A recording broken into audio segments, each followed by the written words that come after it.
Hello. મારા આ પહેલાંના એક વિડીયોમાં મેં મારા બાળપણના દિવસોમાં સવાર કેવી પડતી હતી તેની વાત કરેલ.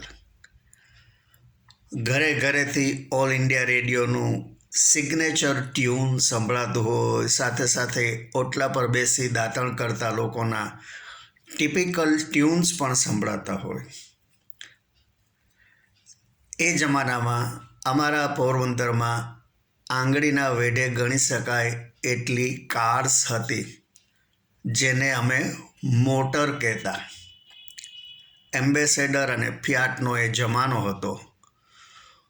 પોરબંદરમાં માત્ર 2 જ મેઇન રોડ્સ હતા. તેમાં સુદામા ચોકથી શીતળા ચોક તો બસ બંને મેઇન રોડને કવર કરતો હતો, જેને સર્ક્યુલર બસ રૂટ ગણી શકાય.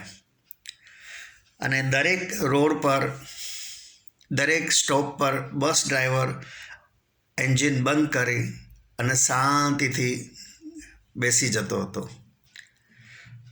મનમાં શાંતિ હતી, કોઈ પણ ભાગદોડ કે ઉતાવળ ન હતી.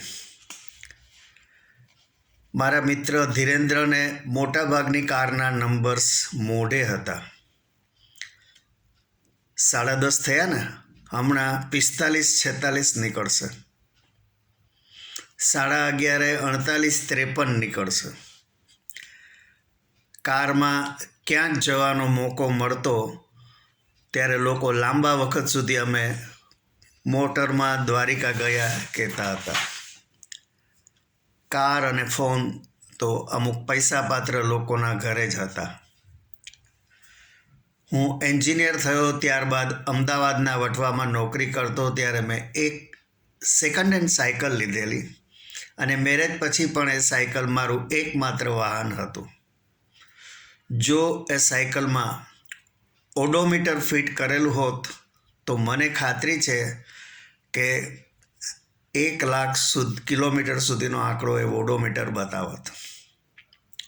એક સમય એવો હતો કે હું અને મારા મિસિસ સ્કૂટરમાં રોજ અમારા 100% હેન્ડીકેપ પુત્ર આકાશને લઈને હનુમાન મંદિરે જતા અને ત્યાં બેસતા.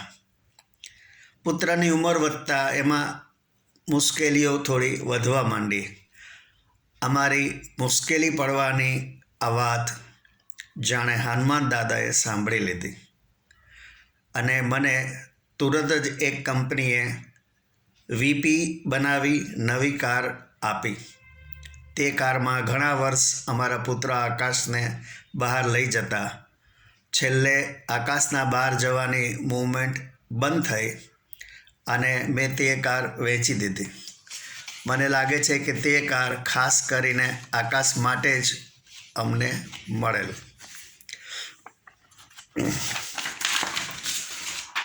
હવે તો જો કે કાર લેવી એ ખૂબ જ આસાન વાત થઈ ગઈ છે.